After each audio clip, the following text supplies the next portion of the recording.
तो पिछली बार हम लोग कवर किए थे रेस्पिरेशन क्या होता है, ब्रीथिंग क्या होती है और कौन कौन से ऑर्गन थे जो इसमें इन्वॉल्व थे। आज हम लोग देखेंगे उन्हीं को कि जो ऑर्गन है वो कौन कौन से हैं और क्या वर्क करते हैं, उसमें क्या क्या होता है। तो पहला है हमारा nose and nasal cavity. Nose and nasal cavity शुरू करते हैं फिर। Nose is a part of respiratory tract lying above the mouth. जो नोज है वो एक रेस्पिरेशन का ट्रैक है, यानी जब सांस लेंगे तो इसी रास्ते से लेंगे, जो कहाँ प्रेजेंट है, माउथ के ऊपर। पहला पॉइंट क्लियर हुआ। सेकंड पॉइंट था it is divided into right and left nasal cavity. ये है और ये और ये, जैसे एक ये है एक ये नोज है, ये लेफ्ट है और राइट है, ठीक है। तो नेसल कैविटी, ये वाली जो कैविटी आई है ये नेसल कैविटी कहलाएगी, ठीक। आगे देखते हैं थर्ड पॉइंट क्या कहता है। इट्स एंटीरियर पोर्शन है वो कार्टिलेज का बना हुआ है। जो बाहर वाला पोर्शन है वो कार्टिलेजिनियस बोन का बना हुआ है, और जो पोस्टीरियर जो अंदर का पोर्शन है वो बोन यानी बोन से बना हुआ है, ठीक है। तभी हम नाक को हिलाते हैं आगे की तरफ तो हिल जाती है, लेकिन अंदर साइड से करेंगे तो वो नहीं हिलेगी, क्यों? क्योंकि वो बोन है। तो नोज में 7 बोन होती है। हिंट है पीवी पवनी, जब आप लोग बोन्स पढ़ेंगे तो उसमें मिल जाएगा, ये हिंट है। टोटल 7 बोन पाई जाती है हमारे नोज में। आगे पॉइंट देखते हैं। The nasal cavity open outside through nostril. जो नाक जैसे बताया था, ये जो कैविटी है नोज की जो हमारी कैविटी है ये वाली, ये कहाँ खुलेगी? यहाँ पे नोस्ट्रिल में, ठीक। ओके, इतना कवर हो गया। उसके बाद आगे पॉइंट है and interiorly this cavity and with nasopharynx. और जहाँ एंड होगा इसका नेसल कैविटी का, वो ये देखिए यहाँ पे, ये हमारा नेसल कैविटी है ये, और यहाँ पे ये फेरिंग्स है जो इसी के पास में नेसोफेरिंक्स होता है। यहाँ पे नेसल कैविटी की एंडिंग होगी और नया पार्ट चालू होगा जो फेरिंग्स का पोर्शन, जिसे नेसोफेरिंक्स कहते हैं। उसके बाद देखते हैं क्या पॉइंट कहता है। Nasal cavity also lined with mucous membrane. जो नेसल कैविटी है यानी जो नाक के अंदर वाला पोर्शन है, नेसल पैसेज है, उसके अंदर म्यूकस मेम्ब्रेन रहेगी जो म्यूकस सीक्रेट करेगी। अगर म्यूकस सीक्रेट नहीं करेगी तो जो भी गंदगी आती है वो सीधी लंग्स में चली जाएगी, उससे हमें समस्या हो सकती है। तो इसलिए म्यूकस चिपचिपा पदार्थ रहता है जो नाक में रहता है, जिसकी वजह से कोई चीज़ अंदर नहीं जा पाती है, गंदगी आती है तो वहीं चिपक जाती है। कॉल्यूमनर इपिथेलियम के बने होते हैं कौन? नेसल हेयर, जो उसके अंदर हेयर पाए जाते हैं वो अनवांटेड मटेरियल को अंदर नहीं जाने देते। तो ये पोर्शन हमारा खत्म हुआ नोज का। यहाँ देखिए ये नेसल कैविटी है यहाँ पे और ये नेसोफेरिंक्स। आगे देखते हैं फेरिंग्स। कैन पढ़ते हैं हम लोग फेरिंग्स के बारे में। फेरिंग्स क्या होता है? Pharynx is a tube of 12 to 14 centimetre.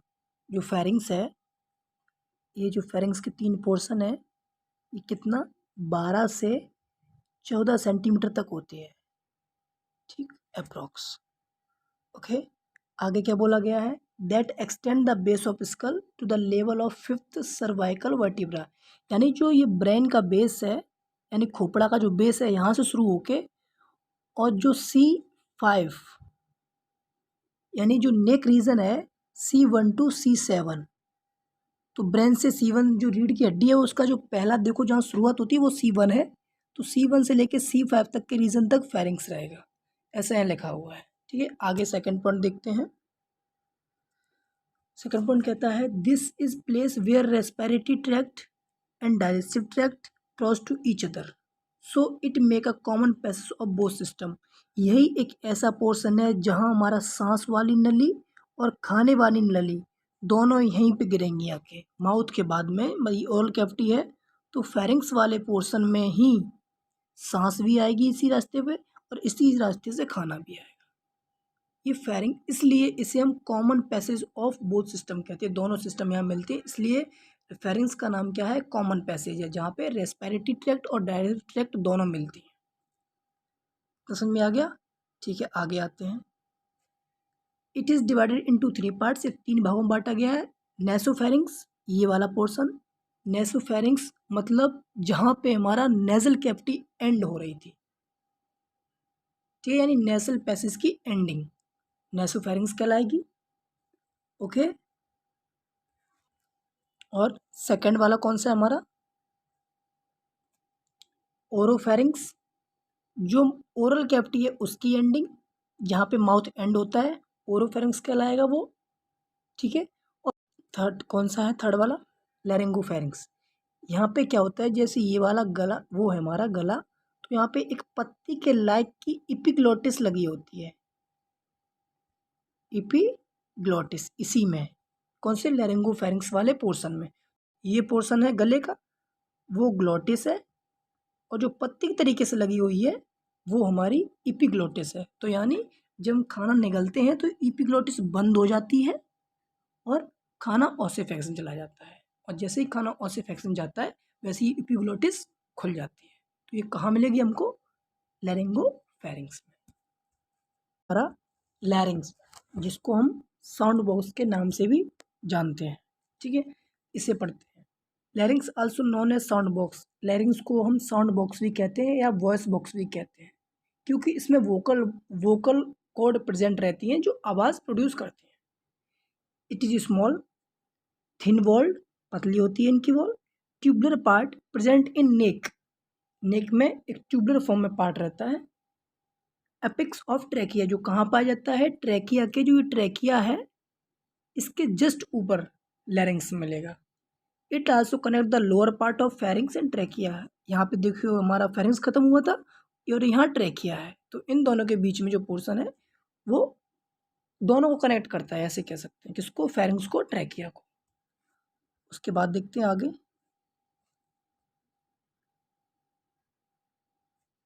Pharynx open in लैरिंग्स through glottis, जो फेरिंग्स आया है ऊपर से वो कहाँ खुलता आके है, लैरिंग्स में, लेकिन लैरिंग्स से पहले एक पोर्शन रहता है ग्लोटिस, उस ग्लोटिस के ऊपर एक लीफ लाइक कार्टिलेज रहती है, कैसी, लीफ लाइक, जिसे हम इपिग्लोटिस कहते हैं, जिसका काम क्या है, पीछे बताया था कि जो खाना हम खाते हैं वो ट्रैकिया में ना चला जाए, तो जब हम खाना खाते हैं तो ये इपिग्लोटिस बंद हो जाती है, जिससे खाना ट्रैकिया में ना जाए, और जब खाना नीचे चला जाता है स्टोमक में तब ये एपिग्लोटिस ओपन हो जाती है।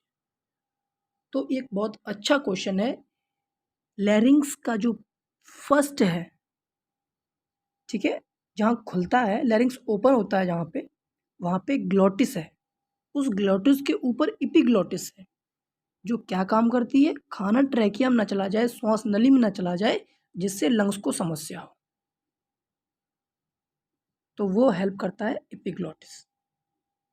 फंक्शन देखते हैं इसका, it play important role in sound production, बताए हैं, इसमें वोकल कॉर्ड होती है, ठीक, जो साउंड प्रोड्यूस करवाती है। It link pharynx with trachea, ये वही चीज़ फेरिंग्स और ट्रैकिया का लिंक है जो हवा को आगे ट्रैकिया में पहुंचाने में हेल्प करता है।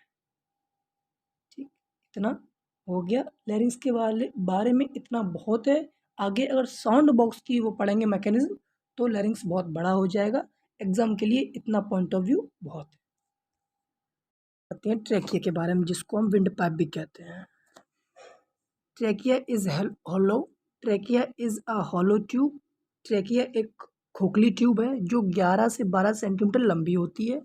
ये रही ट्रैकिया, यहाँ से शुरू होगी, यहाँ से ये जो कितनी 11 से 12 सेंटीमीटर लंबी है, और जो डायमीटर इसका है वो 2.5 सेंटीमीटर है।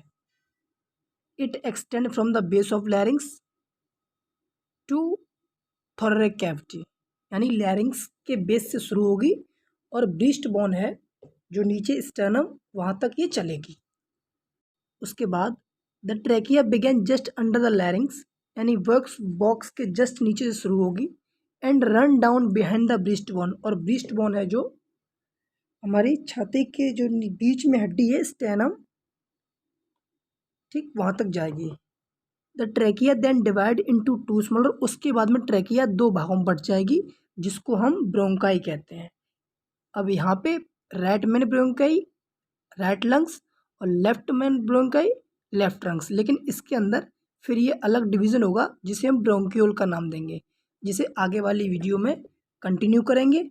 उसके बाद लास्ट जो है, अब जो ये सी शेप में रहती हैं, कौन ट्रैकिया जो सपोर्ट होती हैं वो सी शेप 16 से 20 इस ट्रैकिया में सी शेप की तरीके से कार्टिलेजिनियस की लगी रहती हैं, और जो पीछे की तरफ ये अधूरी रहती हैं, यानी इसलिए इसे हाफ रिंग भी कहते हैं। ये सी इस तरीके से अटैच रहेंगी ट्रैकिया ऐसे ऐसे। अब यहाँ से हवा सीधी लंग्स में चली जाएगी। ये हो गया हमारा ट्रैकिया, और विंड पाइप जैसा नाम है वैसा काम है, यानी इसमें सीधी हवा हमारे लंग्स में पहुँच जाती है।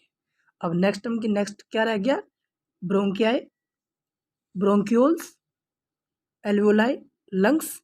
ये पोर्शन नेक्स्ट वीडियो में कवर करेंगे। तब तक थैंक यू क्लास।